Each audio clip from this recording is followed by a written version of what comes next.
자, 이번 시간에는 에스라기 개관을 하도록 하겠습니다. 구약 성경을 순서대로 한번 나열해 볼까요? 창세기, 출애굽기, 레위기, 민수기, 신명기. 여기까지가 모세오경입니다. 그 다음에 이제 역사서로 넘어가죠. 여호수아, 사사기, 룻기, 사무엘기 상하, 열왕기 상하, 역대기 상하, 에스라, 느헤미야, 에스더, 여기까지가 이스라엘의 역사서 12권입니다. 우리가 지난주에 역대기 상하에 대해서 교통을 했습니다. 자, 오늘은 에스라기 개관입니다. 에스라기의 저자는 에스라입니다. 에스라는 이름은 도움 혹은 돕는다라는 뜻입니다. 에스라는 제사장이자 모세 율법에 통달한 율법학자였습니다. 아론의 16대 후손이었죠. 에스라기가 기록된 시기는 주전 457년 이후입니다. 그럼 어디에서 기록됐느냐? 장소는 예루살렘입니다. 그리고 다루는 기간은 약 80년간, 그렇게 주전 536년부터 주전 457년까지 페르시아 왕 고레스 제1년부터 페르시아 왕 아닥사스다 제7년 이듬해 첫째 달 초하룻날까지 다루고 있습니다. 주제를 같이 한번 읽어볼까요? 하나님의 경륜에 따른 이 땅 위에 하나님의 정거를 위해 하나님의 선민 가운데서 그분의 회복이 시작되도록 이스라엘 자손이 포로된 데서 돌아오고 하나님의 집을 재건함. 굉장히 긴 내용이죠. 에스라의 주제는 하나님의 경륜에 따른 이 땅 위에 하나님의 정거를 위해서 하나님의 선민 가운데서 그분의 회복이 시작되도록 이스라엘 자손이 포로된 데서 돌아오고 하나님의 집을 재건함입니다. 형제자매님들, 우리 구약의 역사를 간단하게 한번 정리해 보죠. 주전 한 4,000년 전에 아담을 하나님이 창조했습니다. 하나님의 형상과 모양대로. 그리고 나서 많은 시간이 흘렀죠. 사람이 거듭거듭해서 타락했습니다. 그래서 하나님은 창조된 아담 족속을 포기하고 아브라함이라는 우상숭배의 땅에서 갈대아 우르에서 그를 불러내었습니다. 그래서 아브라함, 이삭, 야곱, 이렇게 하나님은 아까 우리가 교통한 것처럼 믿음으로 살고 은혜를 체험하고 변화되고 성숙되어서 하나님이 원하셨던 그 사람을 얻었습니다. 야곱이라는 사람. 그리고 요셉을 통해서 생명 안에서 성숙에 다스리는 방면을 얻었죠. 그러나 이제 이 야곱의 후손들이 이집트로 내려가게 됩니다. 그래서 이집트에서 400년 동안 살다가 결국은 이집트에서 노예 생활을 하게 되지 않습니까? 근데 하나님은 그분의 목적이 있으십니다. 그래서 모세를 통해서 이 사람들을 불러내었죠. 그래서 유월절과 홍해를 통해서 구속하시고 구원을 하셨습니다. 그런 다음에 하나님이 그들을 시나이 산으로 이끄셔서 하나님 마음을 열어주었습니다. 하나님 자신이 어떤 분인지 계시해주는 율법과 또 하나님의 갈망인 이 땅의 그분의 거처인 성막을 계시해 주었습니다. 그리고 1년이 지난 다음에 이스라엘 백성들은 성막을 건축을 했습니다. 그리고 39년 동안 하나님은 이스라엘 백성들을 훈련시켰습니다. 하나님만을 신뢰할 수 있도록, 또 율법에 따라서 거룩한 백성이 될 수 있도록, 또 성막 안에서 하나님을 섬길 수 있도록 하나님은 그들을 39년 동안 훈련을 시켰죠. 그리고 1세대들은 이집트에서 나온 1세대들은 광야에서 다 죽었고, 그 다음에 광야에서 태어난 다음 세대들이 여호수아와 함께 군대로 편성되어서 가나안 땅을 점령하게 됩니다. 그래서 여호수아가 가나안 땅에 들어가서 그 땅을 할당하고 죽기까지 약 27년의 시간이 지납니다. 그런데 이스라엘 백성들은 하나님을 저버리고 이방 땅에 있는 신들을 숭배하고 율법을 버리고, 그래서 패배하고 비참한 역사를 한 305년 동안 사사시대가 일어납니다. 온니엘부터 시작해서 마지막 사사인 삼손에 이르기까지 이스라엘 백성들은 거듭거듭 타락하고 더 이상 어떤 면에서는 치료할 수 없을 정도로 부패하고 타락한 비참한 상태에 있었습니다. 그러나 우리 하나님은 포기하지 않으시죠. 우리는 포기할지 몰라도 하나님은 포기 안 하십니다. 하나님은 한 사람을 얻으시죠. 사무엘이라는 사람을 얻어서 이 상황을 바꿉니다. 그래서 사무엘을 통해서 다윗을 먼저는 사울이었죠. 사울에게 기름을 부어서 왕이 되게 하고, 그런 다음에 또 다윗에게 기름을 부어서 다윗이 왕이 됩니다. 왕이 된 다윗이 40년 동안 통치하다가 그의 아들 솔로몬이 또 왕이 된 다음에 놀랍게도 아브라함이 모리아 산에서 자기 아들 이삭을 드렸던 그곳, 다윗이 값을 주고 사왔던 아라우나 타작마당 그곳, 거기에서 성전을 건축하게 됩니다. 그리고 솔로몬 시대에 정말 영광이 절정에 달합니다. 이스라엘 역사에 있어서 최고의 영광스러운 것은 성전이 건축된 것이었죠. 예. 그러나 솔로몬도 또 이방 여자를 많이 둠으로써 결국은 우상 숭배에 떨어지게 되고, 불행하게도 그의 아들을 대해 이스라엘 왕국은 분열되게 됩니다. 그래서 북쪽은 10개의 지파로 이루어진 이스라엘 왕국이었고요, 남쪽은 유다 지파로 이루어진 유다 왕국이었습니다. 그러나 북쪽의 이스라엘 왕국도 결국은 그 당시 가장 강력한 제국이었던 아시리아에 의해서 멸망당하게 되고요. 그래 아시리아 왕이 어떤 정책을 펼쳤냐면은 사마리아에 있던 이스라엘 사람들을 이쪽으로 아시리아 제국에 있는 여러 도시로 사로잡아 가버립니다. 그리고 거기에 있는 사람들을 또 사마리아로 데리고 와서 사람들이 혼합되게 되죠. 그래서 그런 과정을 볼 때 유다 왕국은 교훈을 받아야 되는데 배우지 못합니다. 여전히 그들도 북쪽의 이스라엘 왕들처럼 악을 행하게 되고 율법을 저버리고 하나님의 말씀을 지키지 않습니다. 그래서 결국은 하나님이 느부갓네살 왕을 통해서 바벨론 제국이죠, 아시리아 제국을 멸망시킵니다. 느부갓네살 왕이.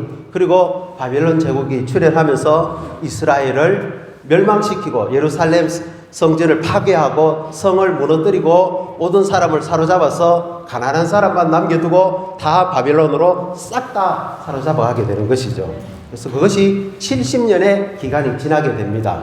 근데 하나님이 예레미야 선지자를 통해서 그 기간이 70년이면 이스라엘 백성들이 다시 예루살렘으로 돌아와서 하나님의 성전을 건축할 것이라고 예레미야를 통해서 말씀을 하셨습니다. 그래서 우리가 지난번에 봤던 역대기하 마지막에 내용이 뭐냐면은 역대기 하의 마지막 두 구절과 우리가 오늘 하고자 하는 에스라스의 두 구절은 동일합니다. 내용이. 그래서 페르시아 왕 고레스 제1년의 여호와는 예레미야 입을 통해 하신 그분의 말씀을 이루시려고 페르시아 왕 고레스의 영을 분발시키셨다. 고레스는 그의 왕국 전역에 이렇게 공포하고 또한 조서를 내렸다. 뭐라고 했냐면 페르시아 왕 고레스가 말한다. 여호와 하늘의 하나님께서 땅의 모든 왕국을 나에게 주시고 유다의 예루살렘에 그분을 위한 집을 건축하라고 나에게 명령하셨다. 너희 가운데 그분의 백성에 속한 이들에게는 누구나 여호와 그의 하나님께서 그와 함께 계시기를 바라니 그를 올라가게 하라 라고 이제 고레스가 명령을 내립니다. 그래서 에스라, 느헤미야 이 책은 회복의 책입니다. 신기하게도요, 신약도 처음에는 사복음서를 통해서 주님의 인격과 역사를 이야기해 줍니다. 그런 다음에 사도행전을 통해서 교회가 산출되죠. 그러나 이제 또 서신서를 통해서 교회가 하나님의 왕국이고 그리스도의 몸이고 많은 방면들을 상세하게 설명합니다. 그러다가 교회가 사도들이 사역하는 그 끝무렵에 가서는 하락하기 시작합니다. 그때 우리에게는 회복의 책이 필요하죠. 디모데, 전서, 후서 이런 책들이 회복의 책들입니다. 그래서 우리 이걸 통해서 알 수 있는 것은 이스라엘의 역사가 곧 교회, 오늘날 우리의 역사의 거울이고 예표라는 것입니다. 아멘. 자, 이렇게 바벨론으로 포로로 사로잡혀 갔는데 이것을 바벨론에 있어 포로로 잡혀간 누굽니까? 다니엘이 그의 글을 읽고는 기도하기 시작했습니다. 우리 지난주에 봤잖아요. 그죠? 다니엘의 기도에 의해서 결국은 70년이 되니까 하나님이 페르시아 왕 고레스의 영을 감동시켜서 할렐루야. 이게 일어날 수 없는 일이 발생하게 되는 겁니다. 그래서 모든 이스라엘 사람들은 예루살렘으로 돌아가서 하늘의 하나님의 집을 다시 지으라고 합니다. 그냥 가지 말고 금도 가지고 가고 은도 가지고 가고 그 바빌론 왕이 예루살렘 성전에서 빼앗아온 사로잡은 그 모든 것들을 다 가지고 가서 성전을 재건하라고 바랍니다. 심지어 돈도 줄 테니까 가지고 가라는 겁니다. 와, 놀랍지 않습니까? 그래서 이제 이스라엘 백성들은 스룹바벨은 유다 왕족입니다. 스룹바벨 때 1차 귀환이 일어납니다. 그리고 70년이 지난 후에 오늘 우리가 보는 이 에스라 제사장이자 율법학자인 에스라 때 또 한 번 2차 귀환이 일어납니다. 그리고 세 번째는 그 다음 책인 느헤미야 때 세 번째로 3차에 걸쳐서 이스라엘 백성들이 예루살렘으로 와서 성전을 재건하고 예루살렘 무너진 성벽을 재건하는 그러한 일을 하게 됩니다. 그래서 로마 숫자 2번에 보면 에스라기는 하나님의 백성이 포로되어 있다가 성전 재건을 위해 예루살렘으로 돌아온 것을 다루고 있다고 말하고 있습니다. 그래서 A번 같이 한번 읽어볼까요? 에스라기는 이스라엘 자손이 포로되어 있다가 두 차례에 걸쳐 돌아온 것을 기록하고 있습니다. 첫 번째는 스룹바벨 때입니다. 두 번째는 에스라 때입니다. 자, 1번을 같이 한번 읽어볼까요? 이것은 하나님께서 예레미야 입을 통해 포로 기간이 70년만 지속될 것이라고 하신 약속이 이루어진 것임. 하나님은 이 약속을 이루셨습니다. 할렐루야. 그 다음에 2번을 같이 한번 읽어보죠. 이스라엘이 포로되어 있다가 예루살렘으로 돌아온 것은 다음 네 방면에서 매우 중요한 일이어서 이게 중요한 내용입니다. 형제자매님들 학교 다닐 때 역사 시간 좋아했습니까? 우리나라 고조선부터 시작해서 고구려, 백제, 신라, 조선 왕조 이거 얼마나 열심히 했는지 저는 아직도 기억합니다. 태종, 태세, 문단세. 조선 500년 동안의 왕들 이름은 첫 글자는 다 외웁니다. 근데 우리 역사 별로 안 좋아하잖아요.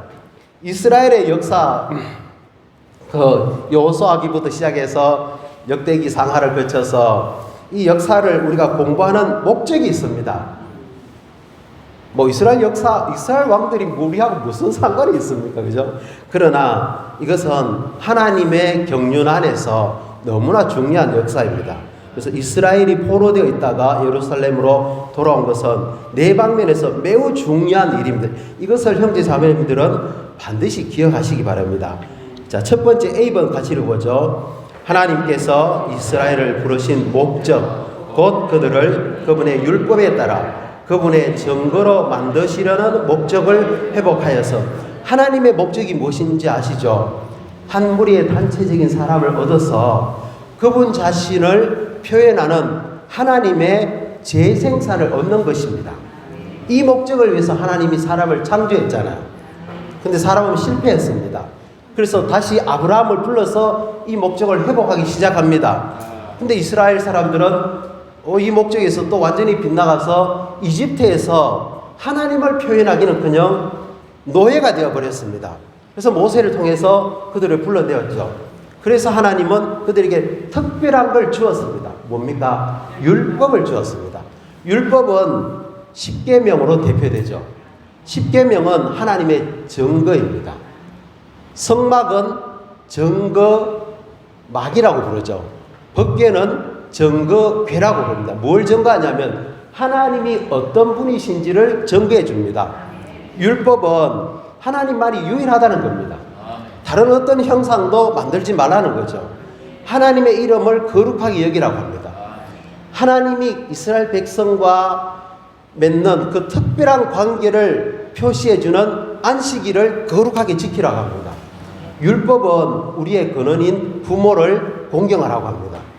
그 다음에 율법의 6계명부터 10계명은 살인하지 말라, 도둑질하지 말라, 간음하지 말라, 거짓 증언하지 말라, 남의 물건을 탐내지 말라. 형제 자매님들, 하나님만을 사랑하고 있고 우리가 하나님께 속했다는 증거만을 지니고 있고요. 부모를 공경하고 진실하고 참되고 도둑질 안 하고 거짓말 안 하고 속이지 않고 남을 사랑하고 간음하지 않고 탐내지 않는 그런 공동체가 있다면 놀랍지 않겠습니까? 이 땅 가운데. 그게 하나님을 증거하는 겁니다. 근데 이스라엘 백성들이 바벨론의 포로로 사로잡혀 가서는 이걸 다 잃어버린 겁니다. 그래서 하나님이 그들을 부르신 목적, 율법에 따라서 그분의 증거로 만드시려는 목적을 이제는 하나님이 회복하시는 겁니다. 이게 첫 번째입니다. 두 번째 B번 읽어보죠. 예루살렘이라는 유일한 터 위에서 이스라엘의 하나를 회복하여서 바벨론이 아무리 페르시아가 아무리 크고 놀라운 곳이라도 그곳에서는 제단을 쌓을 수 없고요. 그곳에서는 성전을 건축할 수가 없습니다. 오직 이렇게 조그만한 나라, 왼쪽으로는 지중해가 있고 오른쪽에는 갈릴리 바다가 있고 사해가 있는 그 조그만한 작은 지역에 얼마 안 되는 그곳에 하나님은 이스라엘 백성들을 머물기를 원했습니다. 왜 그렇습니까? 그곳에 하나님의 이름을 둘 거처가 있기 때문입니다. 그래서 예루살렘이라는 하나를 하나님은 회복하기를 원하셨습니다. 그런데 불행하게도 이 사람들은, 예루살렘 사람들은 아시리아로, 어떤 사람들은 이집트로, 또 대부분은 바벨론으로 사로잡혀가서 하나의 틀을 잃어버렸습니다. 하나의 틀을 회복하는 게 너무너무 중요합니다. 자, 세 번째 C번입니다. 하나님께서 약속하신 좋은 땅을 이스라엘이 누리는 것을 회복하여서, 이스라엘 백성들은 바벨론에서 포로로 잡혀가서 뭐 했겠습니까?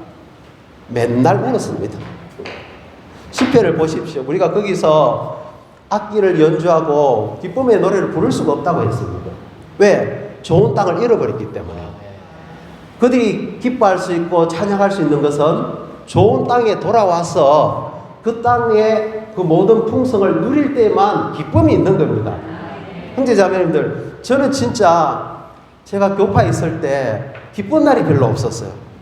어느 날 제가 회복을 알고는 여기에 생명이 있고 계시가 있다는 걸 아는데 그곳에서는 생명이 없는 거예요. 맨날 울었습니다. 정말 1년 동안 울기만 했습니다. 새벽 기도 봐도 울었고요. 예배를 참석해도 울었고요. 근데 제 눈물이 언제 바뀐 줄 압니까? 하나의 합당한 터에 돌아와서 나의 생명이신 그리스도를 누릴 때 기쁨이 넘쳤습니다. 주 예수님. 그래서 기독교 안에는 많은 일들이 있고 많은 그런 주님을 위한 활동들은 많지만 그리스도를 누리는 것은 시극히 부족합니다.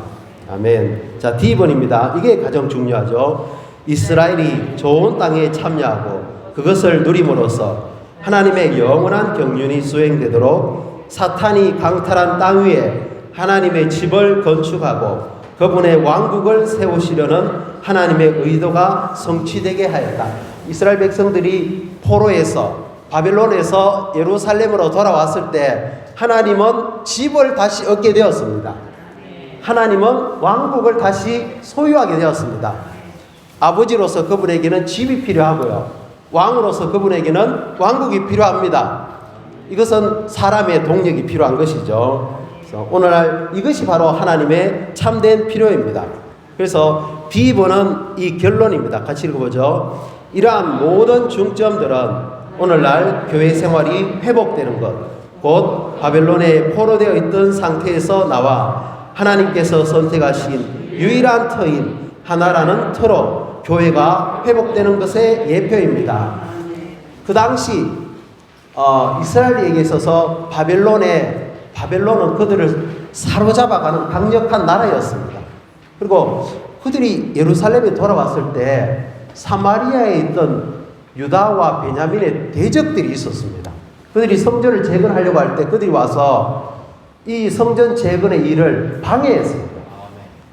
페르시아 왕에게 글도 써보내고요. 그래서 16년 동안 이 건축의 성전 재건이 멈추게 되었습니다. 대적이 있었습니다. 오늘날 우리에게도 대적이 있습니다. 우리를 사로잡아가는 이 세상 나라가 있을 뿐만 아니라 우리가 하나님의 집을 건축하는 것을 방해하는 대적이 있습니다. 그것이 바로 종교입니다. 그 예루살렘 성전을 재건을 방해하는 그 사람들이 누구냐면은 아시리아 왕이 저쪽 위쪽 지방에 있던 사람들을 사마리아로 이주시켜서 혼합된 사람입니다. 하나님을 경배하는 척 하지만 사실은 하나님을 위하는 사람들이 아닙니다. 이들에 의해서 성전의 재건이 방해되었죠. 그러나 하나님은 결국은 선지자와 또 왕들을 통해서 이스라엘 백성들을 경고하게 하셔서 성을 건축하게 하였습니다. 아멘. 형제자매님들, 주의 회복은 뭡니까? 아까 우리가 교통했죠. 주의 회복은 신성한 계시를 회복하는 겁니다. 주의 회복은 하나님 사람의 생활을 회복하는 것이고요.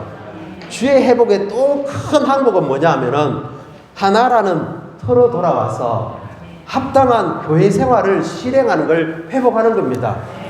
이곳에서 우리는 몸의 하나를 회복하였고요. 성경적인 교회 생활을 회복하고 있고요. 몸의 모든 지체들의 기능을 회복하는 하나님의 정하신 길을 활력 그룹 안에서 회복하고 있는 것입니다. 할렐루야. 그래서 이것이 에스라서를 우리가 읽을 때 반드시 기억해야 될 것입니다. 첫 번째가 뭡니까? 왜 그들이 바벨론에서 예루살렘으로 돌아온 것이 그렇게 중요한 일이냐면은 그들이 하나님의 원래의 목적을 회복하는 것입니다. 하나님을 표현하는 단체적인 사람이 되는 것이죠. 두 번째는 하나의 합당한 틀로 돌아오는 것이고요. 세 번째는 그리스도를 누리는 것을 회복하는 것이고요. 네 번째는 하나님의 집과 하나님의 왕국을 회복하는 것입니다. 그래서 이 에스라서는 10장으로 되어 있는데요. 크게 두 부분으로 되어 있습니다. 첫 번째 부분은 포로되어 있던 이들이 스룹바벨의 왕으로서의 인도하에 돌아오는 것이고 1장부터 6장까지입니다. 두 번째 부분은 포로되어 있던 이들이 에스라의 제사장으로서의 인도하에 돌아오는 것입니다. 스룹바벨 때 많은 사람들이 한 5만 명 정도 되는 사람들이 예루살렘으로 돌아와서 성전을 재건을 합니다. 그러나 반대가 있었죠. 그러나 그 페르시아의 다리오라는 왕이 그 반대자들의 글을 읽고는 정말 이것이 왜 이들이 성전을 재건하는지를 알아보기 위해서 그 왕의 오늘날로 말하면 뭡니까? 대통령 기록실입니까? 그걸 보니까 고레스 왕이 조서를 내린 글이 있는 거예요. 이걸 보고는 그 다리오 왕이 누구도 이 성전 건축을 방해하지 못하게 해라. 필요한 모든 것을 다 주어라. 방해하는 자는 다 죽여야 된다. 이런 일이 벌어지게 되었습니다. 그래서 이스라엘 백성들이 어떤 학자들은 22년, 21년이라고 하는데 어쨌든 20년 넘는 기간에 걸쳐서 성전을 재건하게 되었습니다. 할렐루야. 그러나 이것은 스룹바벨이라는 왕으로서의 직분을 가진 사람에 의해서 먼저 이루어진 것이고요. 그런데 아닥사스다 왕 때 그 페르시아에 있던 에스라가 이건 하나님이 지시하지도 않았습니다. 누구 소문을 듣고도 아닙니다. 그는 제사장이었죠. 그 스룹바벨 때 예루살렘으로 돌아간 그 상황을 알고 있었을 겁니다. 듣고 있었는데 이게 온전하지 않다는 걸 알았습니다. 한 방면에서는 합당한 터도 필요하죠. 우리 교회 생활 한번 봅시다. 합당한 장로 직분이 있고요. 잘 정해진 집회 생활이 있고요. 이것만 가지고는 안 됩니다. 그들의 내적인 조성이 바뀌어야 됩니다. 하나님의 말씀으로 성도들이 온전케 될 필요가 있습니다. 그래서 에스라가 그 아닥사스다 페르시아 왕에게 왕이시여 나를 보내어 가지고 내가 예루살렘으로 돌아가서 이스라엘 백성들을 교육시키겠습니다. 보내주십시오. 왜냐하면 하나님이 에스라와 함께 하셨기 때문입니다. 하나님의 그 성경에 보면 하나님의 손이라는 표현이 많이 나옵니다. 하나님의 능력이 에스라를 강하게 해서 에스라가 자원해서 예루살렘으로 돌아가기를 원했습니다. 그러니까 그 페르시아 왕 아닥사스다가 조서를 내려서 돌아가라. 필요한 모든 것들을 제공해 주겠다 하고 돌아갔습니다. 그래서 돌아가서 보니까 무슨 일이 일어났냐면은 돌아온 포로에서, 바벨론 포로에서 돌아온 사람들이 이방 여자들과 결혼을 하게 됩니다. 에스라가 이걸 보니까 기가 차지도 않는 거죠. 왜냐하면 이스라엘이 왜 바벨론으로 포로로 사로잡혀 갔습니까? 이방 여자들을 아내로 삼음으로써 그들이 가지고 온 우상을 섬길 때 결국은 하나님의 형벌을 받게 되었잖아요. 그 대표가 선두주자가 누굽니까? 솔로몬 아닙니까? 단순히 이것은 이방 여자와 결혼하는 문제가 아닙니다. 이방 여자를 데리고 왔을 때 그들이 가지고 오는 우상이 따라오는 겁니다. 이방의 행습들이 그대로 따라오는 것입니다. 그래서 에스라가 옷을 찢고 수염을 뜯고 머리를 뜯으면서 하나님 앞에 회개하고 애통합니다. 그러니까 이스라엘 백성들이 이걸 보고는 우리가 잘못했구나. 우리가 돌이키겠습니다. 그렇게 해서 이스라엘 백성들이 이방 여자와 결혼했던 사람들이 그들을 아내들과 아이를 다 쫓아내는 것을 마지막에 그 명단들을 기록하고 있습니다. 이거는 물질적으로 적용해서는 안 됩니다. 무슨 말씀이냐면요, 우리가 하나님의 집을 건축할 때 우리는 회복의 세대입니다. 세상에 속한 것, 바벨론에 속한 것, 심지어 기독교적인 것들을 여기에 가지고 와서는 안 된다는 걸 말해주는 겁니다. 그것이 좋아 보여도 결국 그것이 우리의 건축에 하나님의 경륜에 큰 손상을 입힌다는 것을 보여주는 것입니다. 그래서 그들을 쫓아내게 되는 것이죠. 어쨌든 간에 이것이 에스라기에 관한 내용입니다. 이제 겨울 훈련 집회 때 우리가 역대기 상하, 에스라, 느헤미야, 에스더까지 다루게 될 것입니다. 역대기 상하에서는 사람 안에서 하나님의 움직이심이 무엇인지를 보여줍니다. 특별히 유다의 왕들을 통해서, 그리고 이 에스라를 통해서 회복의 역사가 일어나는 것이죠. 주님을 찬양합니다. 형제 자매님들, 성경을 사랑하시고 하나님의 말씀에 따라 사는 자들이 되기 원합니다. 네, 주님을 찬양합니다.